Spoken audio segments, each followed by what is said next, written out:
There are a lot of topics that I think that we should be taught in school. Things like how to file a tax return, how to balance a checkbook, which might be outdated at this point, but you get the point. Some basics of life. And today's episode, I think, is one of those topics. What a balanced plate should look like. Because let's be honest, the current food pyramid is very, very out of date. We also know that there are ways that we can optimize how our body digests and gets the nutrients from our food by eating food in a certain order. And we're never taught these things. So today we are diving into how to build a balanced plate, the order that you can eat your food for the best possible digestion and absorption of nutrients, as well as some of our own personal experience with how we have eaten a balanced diet and how that has changed over the years in our lives. Both Nora and I have heard a lot from our community members and clients that they feel like they're eating really balanced. They feel like they're eating really healthy. And when we dive in and can actually see the day to day of what someone is nourishing themselves with, I think that there is so much misconception about what is balanced. So we're going to talk all about it today. It's going to be packed with education. Get your notebook ready and let us know if you have any follow-up questions. Don't forget to rate, review, and share with a friend. Thanks so much for being here. We are back again with another juicy episode, and we want to talk about meal kind of planning and just we talked a little bit about nourishment in our first episode of this season and how do we make sure that we're eating enough. But we would really want to dive into today is the nitty-gritty around how do we do that and what should our meals and snacks and things look like. Yeah, this is something that none of us are ever taught. I feel like I have this conversation like every few weeks with people of like, why didn't we learn this in school? And this is definitely one of those things that comes to mind very often is how to build a healthy, well-balanced plate and how to eat that's going to support our bodies having energy and feeling their best. And truthfully, like, I don't feel like I thoroughly learned this until Nora, like you and I have been having these conversations. I've learned so much from you, and I'm sure we'll get into some of those things today, but I'm definitely excited to share it. We did a workshop in our Flow State University recently, and we talked about the same thing. And it was just like so eye-opening to see these women in the chat being like, oh, I never thought about that. Or like, I just had no idea. They say eat more protein. And so I'm going out and getting protein bars. And we talked about this in the last Right. episode, but it's like, that's maybe not the best option. And we talk about, eating higher protein, savory breakfasts. What the heck does that mean? Right. Because in our culture, we've just been shown that breakfast is bagels and donuts. So Exactly. really, Yeah. really excited to share this today. And I think that it'll be eye-opening and super informative for people. Yeah. Did you learn the My Pyramid? Was that like what was taught in Yes. school? Yeah, me too. Like the food pyramid, I think is such an obsolete and wild thing. And like maybe that's changing, hopefully. It But is. It is. Thankfully. Yeah, Michelle Obama actually had a lot to do with that, which is cool. The free structure was my plate and it's helpful, but it's still not enough. And part of the work that I did living in Pennsylvania was going into schools and giving health education, mostly around menstrual health, but I partnered with nurses program for 300 school districts to provide more of this education because we're not, or like maybe your gym teacher is giving this education who doesn't really have a lot of nutrition background or whatever the case might be. And yeah, we're never really taught, quote, how to eat. And I do just want to call out like Monica and I both have privilege here. Like big time. We were both thin white females. We grew up in homes where we had access to foods.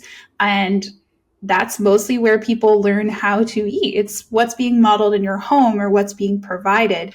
You don't always have those choices and the habits that you're creating as a child. And then maybe when you're older, you're providing and shopping for yourself.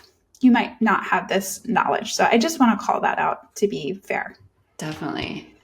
Definitely. Thank you for saying that. And on that topic, I'm kind of curious to hear from you what your plate looked like growing up.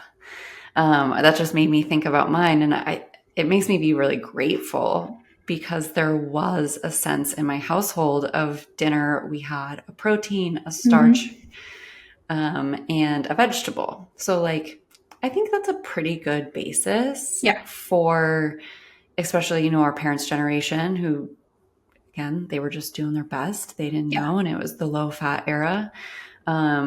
But yeah, reflecting back, I'm like, oh, like they did a pretty good job. And Yeah. even me saying I didn't have a big recollection of what a nourishing plate looked like. It's like maybe I did have a better idea, and it just wasn't as like keyed in on Mm-hmm. the portion sizes of certain things or something like that. Yeah. Yeah. So my mom was gone out of the house before I even got up in the morning. She was a teacher, and my dad would sleep late. So breakfast was like on our own. And we did actually have like some Eggo waffles. We had toaster strudels at some point. Like we had Pop some more of Tarts. those. We weren't a Pop Tart family. My mom would not buy a I lot ate of. Pop Tarts like every day. I do love a Pop Tart. Like even now, I will Tell me the occasionally flavor. have a Tell me the flavor. strawberry frosted. I'm definitely a s'more girl. Really? S'more Pop Tart. I I bet if I had actually, one this today, I is, would think it was gross, but oh, I had one probably like a month ago. That was a random craving. Um, I am like unconventional in that I actually really enjoy the crust more than I like any other part of the Pop Tart. interesting. She's a strudel girl. Yeah. Um, so yeah, breakfast was like on our own. It was definitely more of the quote standard American diet and way of thinking about the cereal, the convenience muffin, yes, donut or bagel or um, waffle that I talked about or pancake, whatever.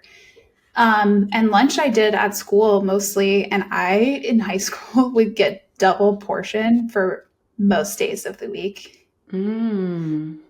Uh-huh. I was always getting extra. But like, I was just is a that a bad thing? Are hungry you saying growing that girl. in a sense that like it's a bad thing to get two portions at lunch? Not necessarily a bad thing. I just think it's kind of funny that like I was I was always getting double. Yeah. I mean, I was truthfully, very I'm like active. still that girl, like out eating the boys, getting seconds, Yeah. getting thirds. Like, we're just active humans. Yes. Yes. And proud of me for honoring my body and what it was asking for. Yeah. But dinner was definitely more like a home cooked meal. My grandpa was a farmer first, and so we grew up with like a lot of fresh produce. My grandpa would always bring fruits and veggies to our house, but my mom always kept the fridge stocked with veggies.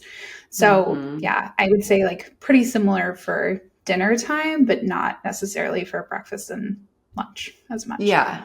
I agree with that fully. Of like, dinner was very balanced. There was, the classic American plate, Yeah. chicken, potatoes, and some kind of broccoli or whatever. But yeah, breakfast was definitely like either chocolate chip pancakes or the s'more Pop Tart. And that was pretty much like my go tos. I wasn't eating eggs really. There was no Yeah. savory, high protein breakfast in my years where I lived at home. And then I like didn't eat lunch.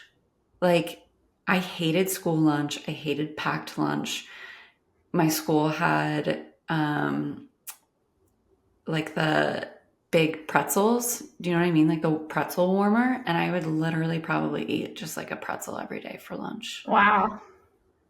And like maybe my mom could do some like rolled up turkey slices and cheese. Like I do like a charcuterie board before that was cool in high school. But like I remember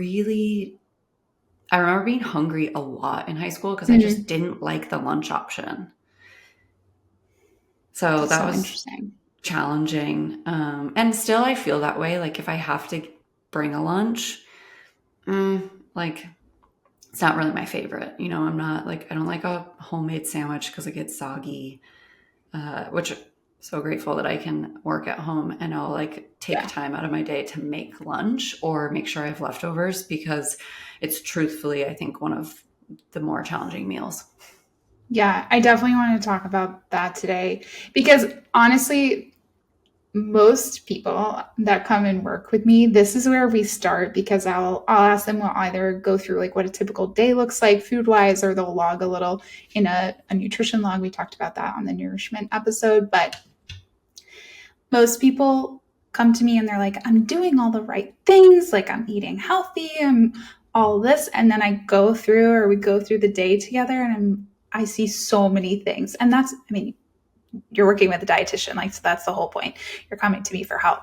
But it's a lot of this most foundational knowledge. I'm not going to say it's basic, but it's foundational knowledge. And this is not for, oh, I'll do this for now until I feel better and then go back to before. Like, this should be, quote, how we eat from now until we die. Like, it's not like eating for this specific condition. Like, there is a way to support your body, your hormones, your heart health, your blood sugar, all the different systems in your body so that you feel good, you have lasting energy, you're not experiencing blood sugar spikes and crashes. It can help to prevent diseases and weight change, diabetes, Alzheimer's disease. Like, that's what we should be doing to support and feed ourselves.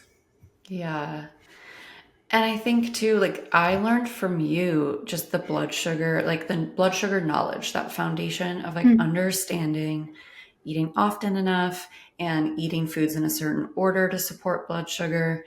And I can wholly say, I mean, I know at the same time I probably also started eating more protein. So those two things together, yeah. it was really game changing for me. And now I have those cues in my body. I know how it feels to be really hungry, to be having a blood sugar crash, to be low blood sugar, like all of those things, and just bringing that awareness to it. We talked about this in the last episode, but Yeah. rebuilding those kind of body cues and understandings in your body, those feeling what it feels like to be hungry.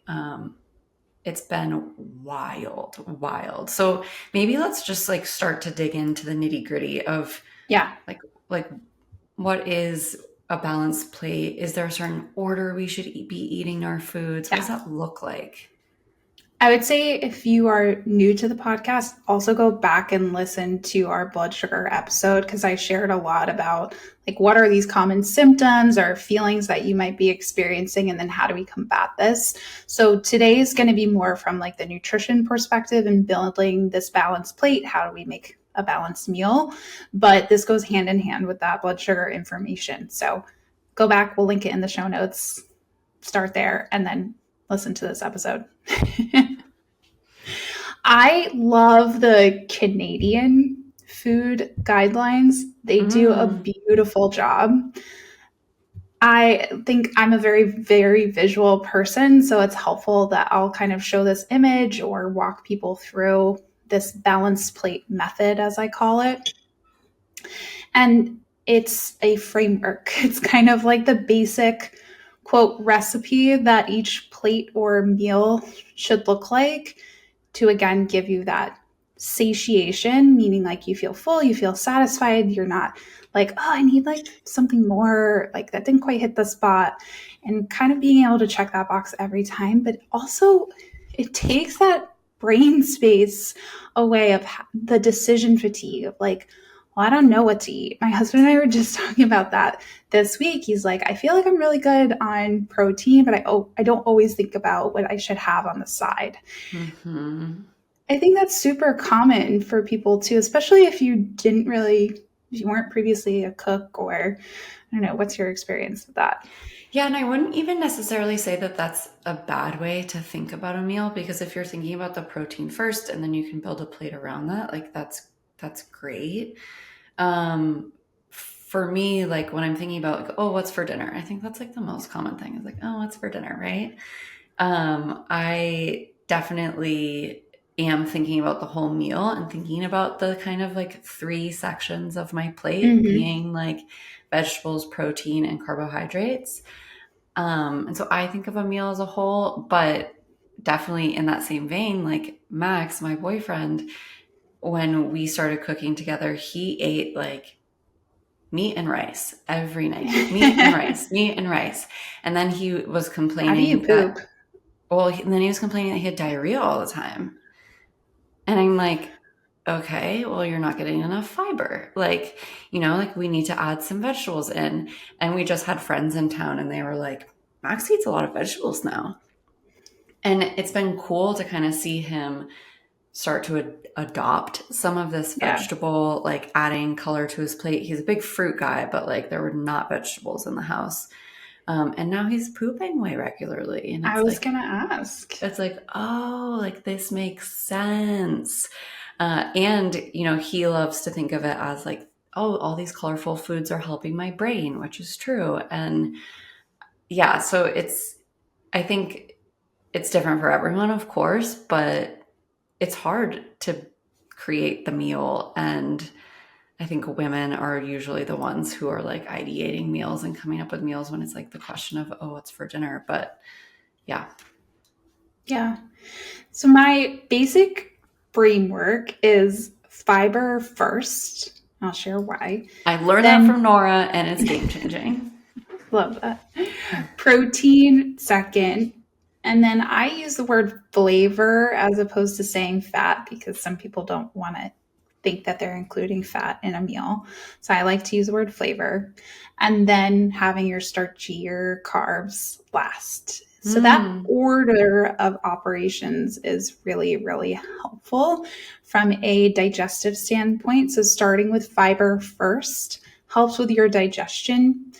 It also helps with your blood sugar balance because it kind of creates like a sieve, like your body in your stomach.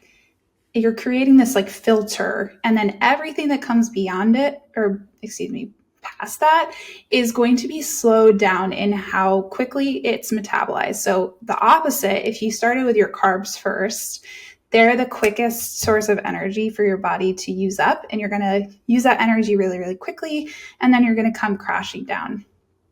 Fiber is a source of carbohydrate. I do want to distinguish that there is some difference here because your body does not break it down in the same way. It can't fully break down fiber. So it actually inside is treated very, very differently than the way a potato or rice or pasta is treated. right. Meaning like vegetables, which are often the fiber on your plate, are a carbohydrate. But like, I don't know about you. I don't think of them as carbohydrates. I think of them as the color and the fiber on Yes, my plate. exactly. So that's why I say fiber first. And again, from like the digestion standpoint, I even like things that are more bitter, like starting with arugula, for example, because it's actually going to help your stomach to make more of the digestive juices, break everything down so it makes it easier on your stomach. It can help reduce bloating and all the Yeah. other downwind effects. And I think not overcomplicating it either of like, you talked about fat as flavor, and a lot of times fat on a plate comes in the form of like olive oil. And so there's probably olive oil on your Right. greens if you're having a salad. And it's like, don't not eat the greens first because there's fat on it, or Right. like don't ruminate in this too deeply. Very rough guidelines, but it's like have the greens first. When they bring bread to the table at restaurants, it's like, well, that's going to put you in a spiral. And of course, you want to eat the yummy, tasty bread. We've talked about this Mm-hmm. before, Yep. but it's maybe not the best order of Yeah. operations if you are, sitting there absolutely starving.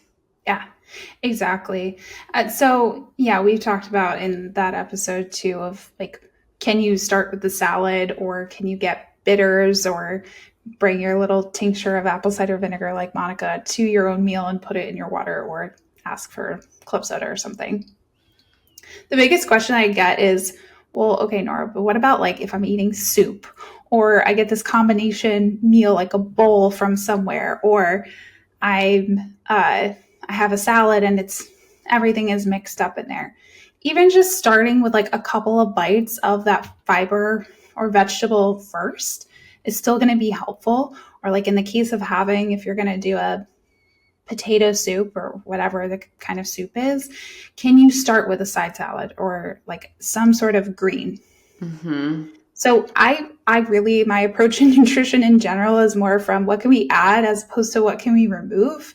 And you might notice naturally that by incorporating more greens or more fiber in the beginning of your meal, you may be eating less of that starchy carbohydrate at the end, or your sugar cravings might be lower, and you might see a change in your weight if that's your goal.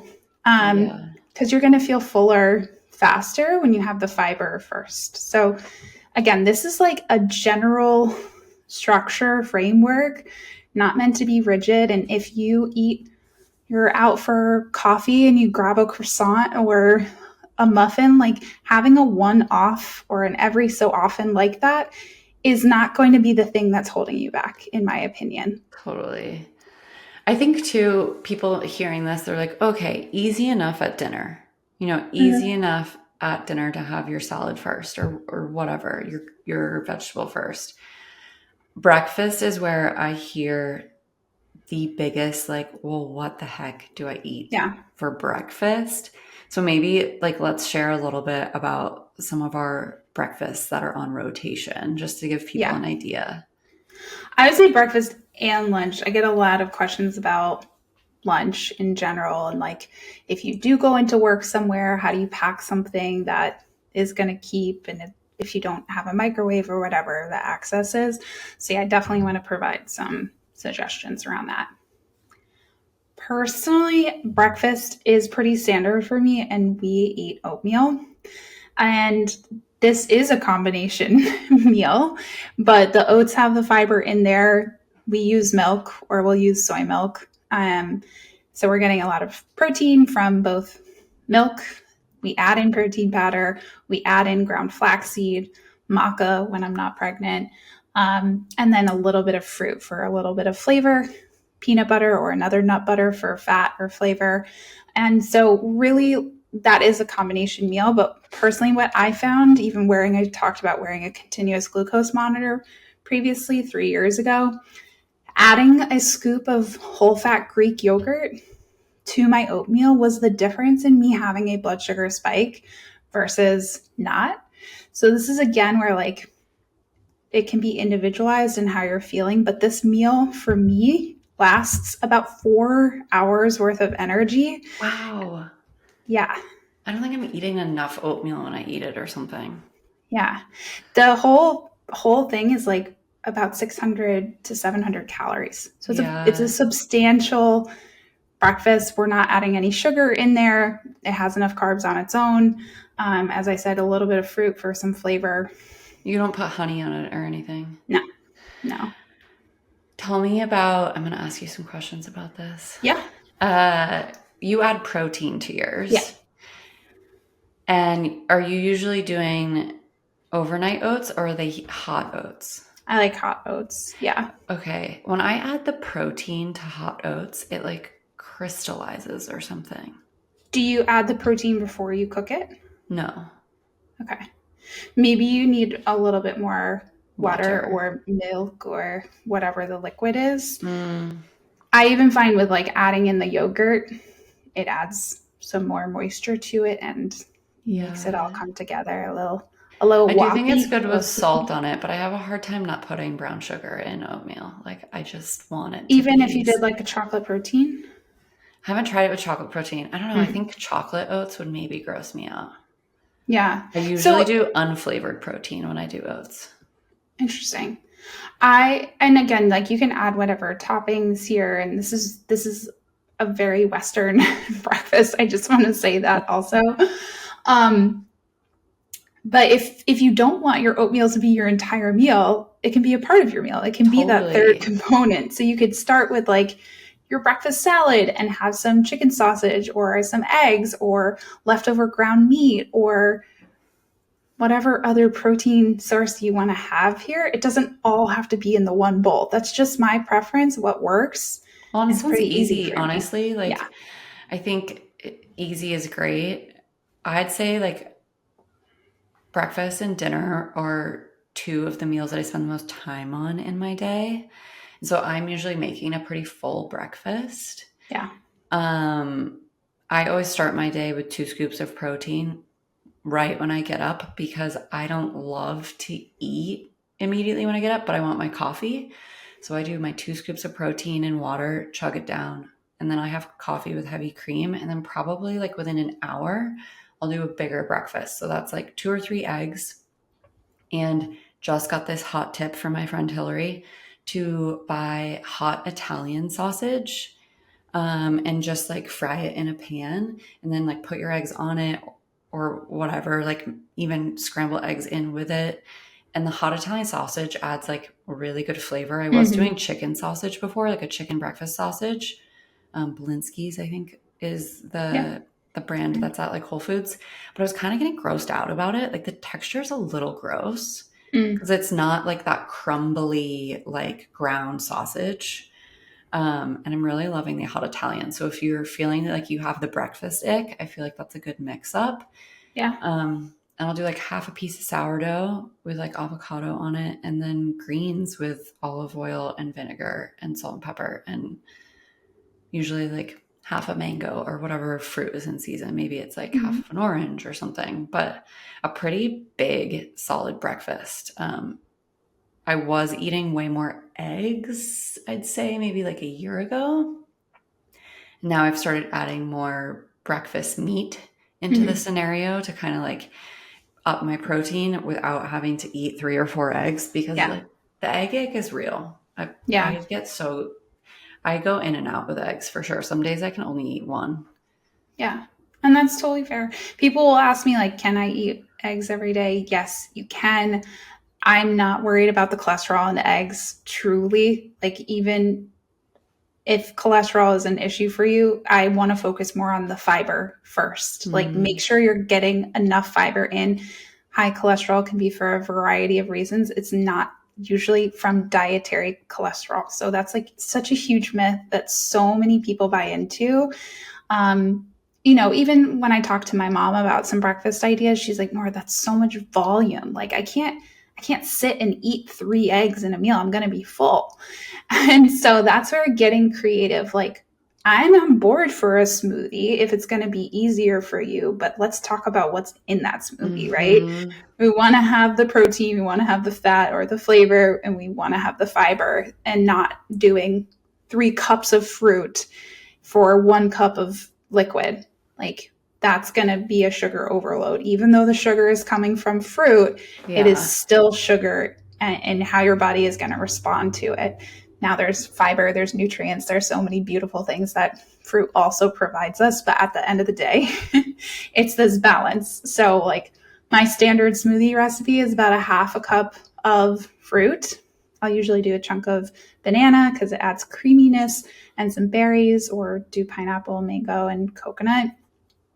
And then a cup of liquid. I'll either use regular milk or soy milk or whatever your preference is here. Add in nut butter or a source of fat. What is that going to be for you? If it's not nut butter due to allergy or whatever your preference is, what can we sub in here? You could add some MCT oil. You could use coconut milk instead. That's going to have the fat component. Would you consider like a Greek yogurt a fat, or would you Mhm. consider that more protein? As long as it contains fat. Right, right. I mean, I get the like 5% Yeah. full dose. Yes. And then I add protein powder to my smoothie also. So Yeah. like the whole thing is going to have over 30 grams of protein, which is the goal. Let's like boil soup to nuts.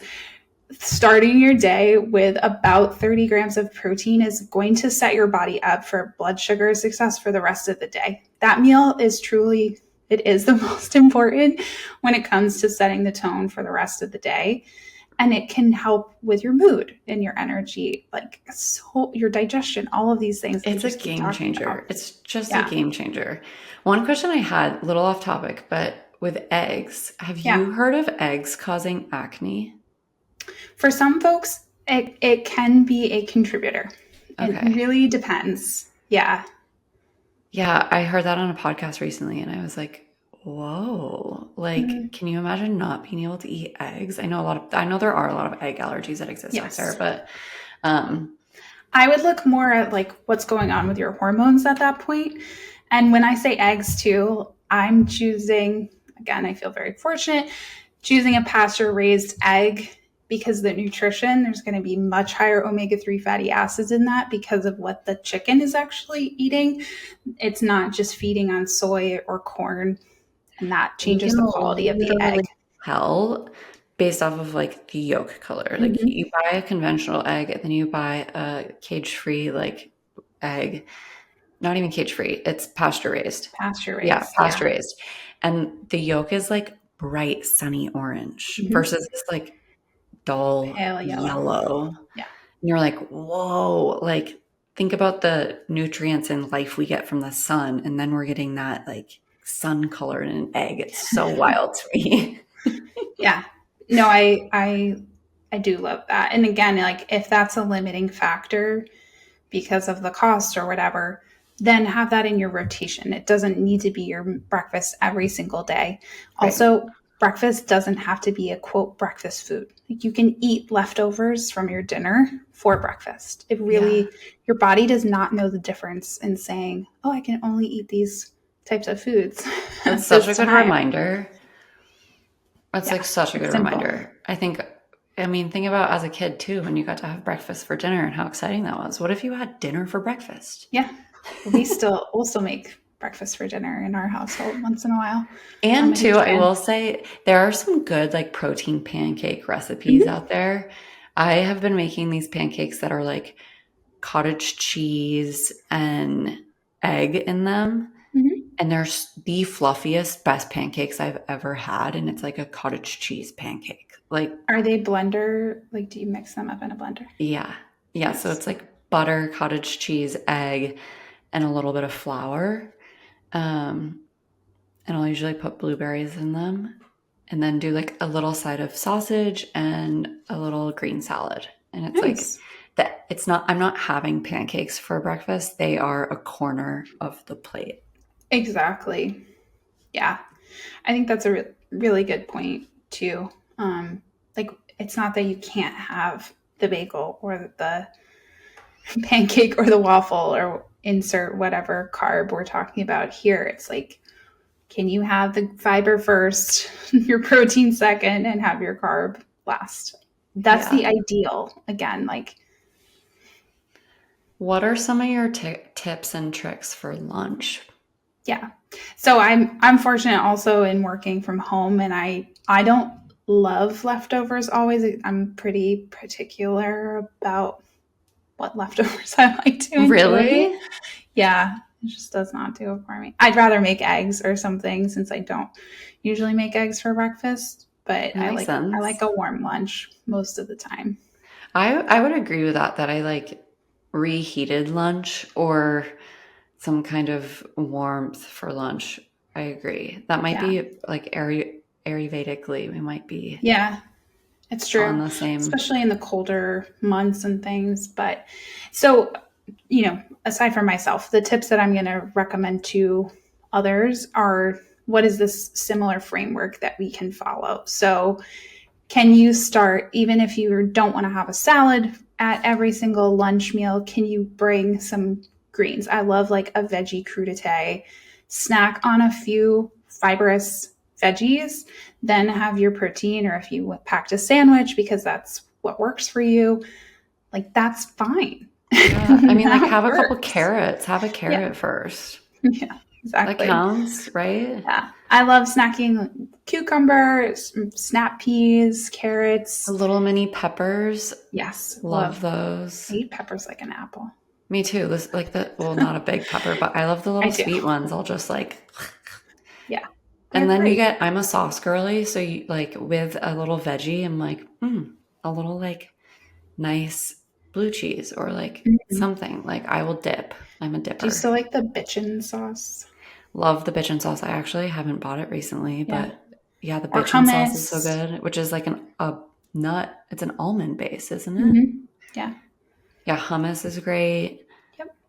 Yeah, there's so many ways that you can just, and I feel like if you're adding hummus or like a bitchin sauce, like there's also like some density to it. You're not Hmm. just eating vegetables and then being like, I'm still hungry. Right.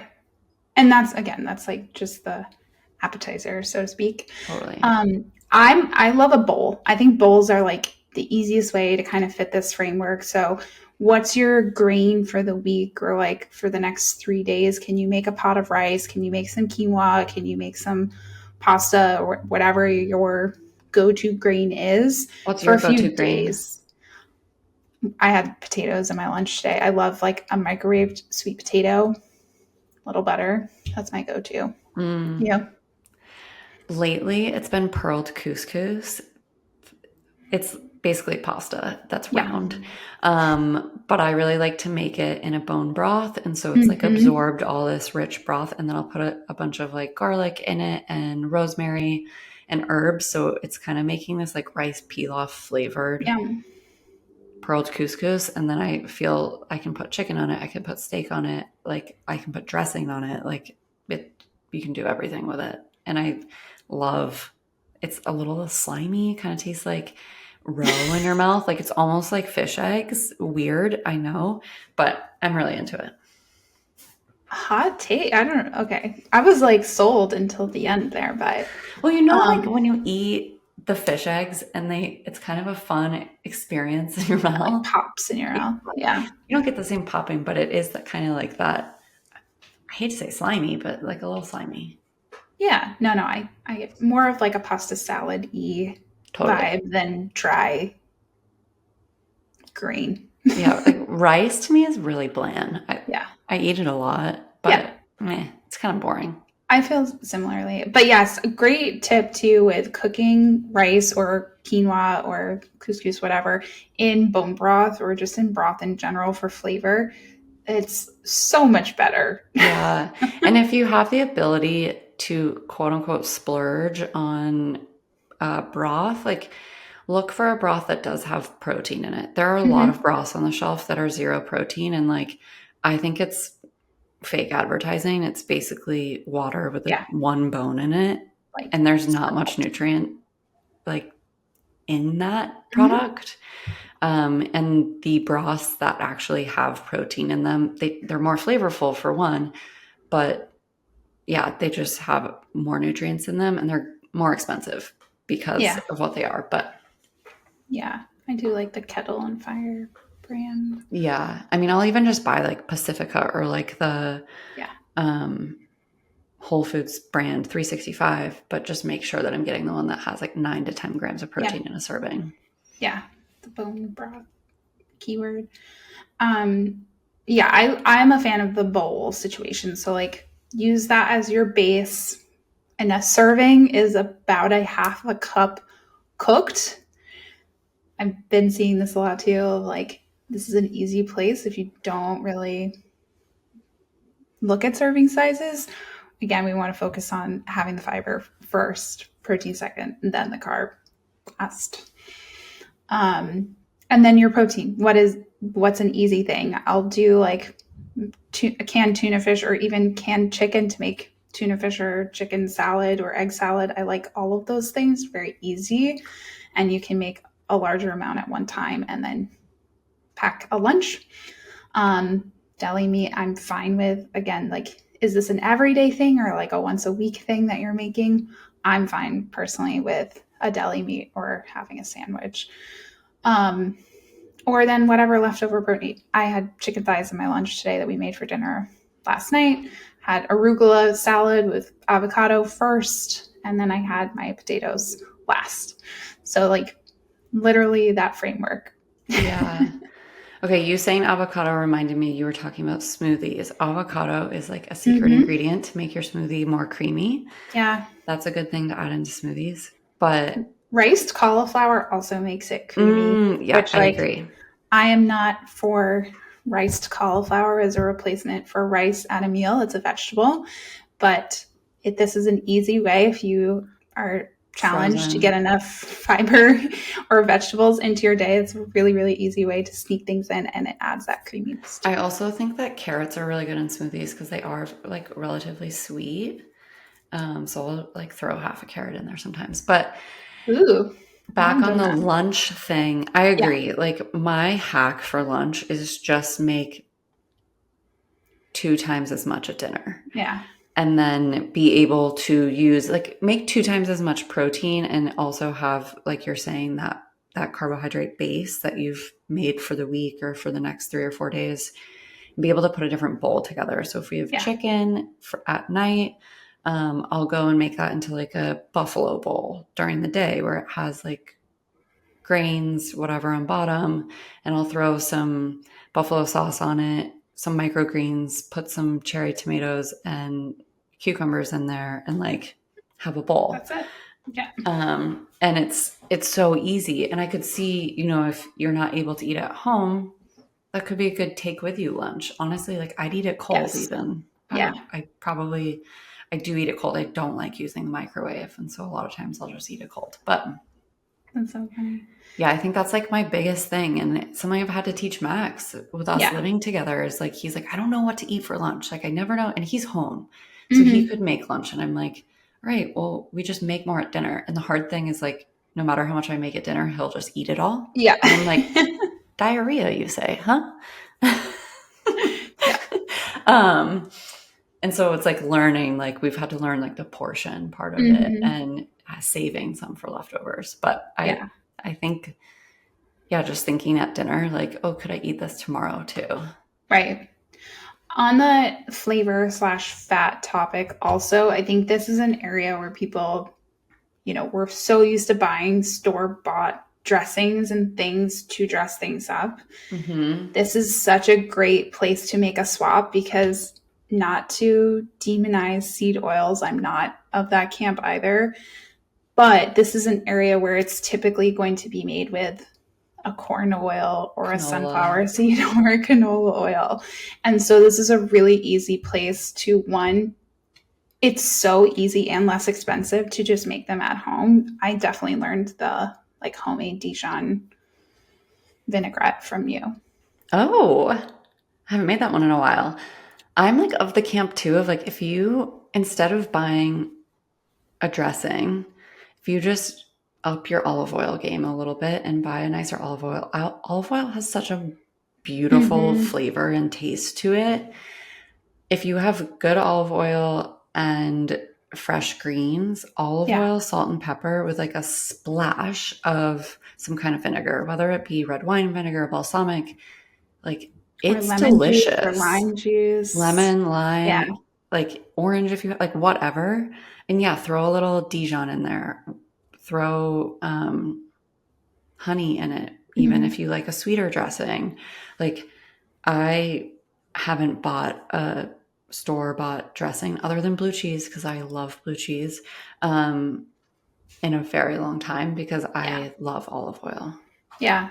And even like the buffalo, I don't know how you make buffalo sauce at home, but like buying a buffalo hot sauce or something that it's not like a dressing necessarily, like that is a great way to just add flavor without adding a lot of high fat or calories to a meal. You can really get both there. I use the like Primal Kitchen brand one. I think I like their stuff, and it has like less sugar than what you would normally find. Maybe no sugar or something, but they're really good buffalo sauces, and it's just easy to like throw on top of a lot of things. Yeah. All right, let's wrap it up with snacks because we talked a little bit about this last time, but I do want to just expand here. But same framework, like we want to have a source of protein, fat, and carb. And that balance is really what helps. Listen to the blood sugar episode, but it's the combination of the two. Like if you just eat an apple, you're probably going to be hungry within the hour. Like that's really easy energy for your body to use up. Pair that with the nut butter or a little bit of yogurt or what other proteins oatmeal, can we pair together? Yeah. Oatmeal with an apple. Oh, but where's our protein? Well, maybe put protein powder in that one. I like making like a yogurt dip. I'll do yogurt, a little bit of protein powder, a little bit of nut butter, and like cinnamon, and dip the apple in it. I also just think yogurt is a sauce. Like, like I'm eating a sweet potato. It has yogurt on it. Yes. Like it is sour cream in my mind. I'm eating a taco. It has yogurt on it. Me too. Yeah, and it's very easy. And again, when we say yogurt, we're not talking about like the flavored sugar yogurts. We're talking about plain Greek What's your yogurt. go-to yogurt brand? I like Faye. It's like $3 more expensive than Mm. other brands. She So says I've that been, because she knows that that's what I buy. yeah. I I mean, I've been actually, using it for years. I actually switched to Siggy's, and I Yeah. do the Siggy's full fat, whole milk. Hmm. It's like 18 grams of protein per serving or something. Yeah. And I do for most people recommend having some fat in there, at least a 2%, ideally the full fat 5%. Um, but yeah, we can use this in place of, or really it's its own thing, but as a sauce, as a condiment for the taco, the sweet potato, the Taking us away everything. from the snacks a little bit, real quick, I'd love to just talk about. I'm starving right now. But going back to our conversation we were having about fats too, I think that fats have become this like demonized thing because of the low fat kind of movement that happened for our Yeah, parents' generation. And I find it so interesting because now I think like I consume so much fat in my diet. yeah, And I'm hoping maybe just me sharing this will like make other people feel more comfortable eating more fat. If that's something that you feel like you're like, oh, I can't have the fat. I can't have the fat. I'm trying not to have the topping on this or whatever. But like, I get the full fat yogurt. I get the whole milk. I get I use olive oil on everything. I probably use too much butter. Like, fat it up. I don't know. yeah, I think like if that can just break down the fat stigma a little bit. yeah, definitely. And type of fat does matter. Mm, Again, and this is where it's really individualized, and like I'll spend more time with people on that and what works yeah, best for that them. makes sense. Yeah. Okay, anyways, back to snacks. We were talking about apples with protein, like Yes. peanut butter, nut Yes. butter, yogurt. For Yes. Just me, pairing the two, having a source of protein slash fat and carb. yeah. For me, like snacks are always whole foods too. It's Yep. like it is an apple with peanut butter, or it is the mini bell peppers with hummus, or slices of cheese. I also really like, if we're going to talk about processed foods, I like the protein puff bars from Promix. Mm-hmm. Yeah, me too. Me too. I love having them on hand. Or Um, a small bowl of yogurt with fruit and granola on it. Like that's usually a snack for me. yeah, I love cottage cheese with fruit too. I know a lot Yep. of these that we're sharing are dairy based. Last time I talked about like jerky as an option, and you can pair that with something too, whether it's a small piece of fruit or if you want like cheese and crackers, or again, it's just this combo between having some protein, fat, and a snack should be a snack. It's like there is a difference. I see it both ways working with people, like they're eating snacks for lunch and they think it's a meal, and then the opposite, eating a meal size volume at a snack where it's individualized. You might need more calories or energy throughout the day, but we want to be mindful here depending on what your goals are. Or, I mean, correct me if I'm wrong, but like if you're hungry enough to eat a whole meal, like maybe you should just have a whole meal. Or I would say, what was your last meal and was it not enough? And now you're really Yeah. hungry or you're getting hungrier I sooner. truthfully don't snack that much because I think like my meals are Yeah. pretty big. I'm Yeah. hitting that protein goal usually more, and it is like a pretty well-rounded plate that I'm not super hungry in between. You know, Yeah. maybe like a piece of fruit here or there, but not a ton. Yeah. Yeah. Well, I hope this is like the deep nutrition dive here, and I hope this is helpful and even just validating. Obviously, planning your meals out and planning your grocery store trips and putting a little bit of thought into the beginning or whenever day of the week you tend to shop is going to make it easier for you to follow through and do the things during the week. Like if you don't make dinner, then you can't have leftovers for lunch. So, Mm, we didn't really dive in on that today too much, but just putting that time in ahead of time is going to save you so much time and energy, and Yeah. probably save you money if you're like ordering out more or you just don't know what to eat, quote unquote. Take some time whenever you're able to do your shop. It doesn't have to be on a weekend. Don't use that as an excuse if you're traveling, or it could be a Wednesday. It doesn't matter. Yeah. And if you are listening, let us know what you learned from today's episode. We'd love for you to share a takeaway, whether that be commenting over or DMing us over on social media, on Instagram, or if you're listening on Spotify, you can comment on this episode, leave us a comment. And tag us in your plates. Like, yeah, I was if going to you say, take a build your pic of your plate, yeah, plate and show us what you're eating. Like, we'd we love love to see food. it. Yeah. Show us that fiber. Yeah. Love it. All right, guys. Well, thanks so much for tuning in today. We will be back soon. And thanks so much for being here.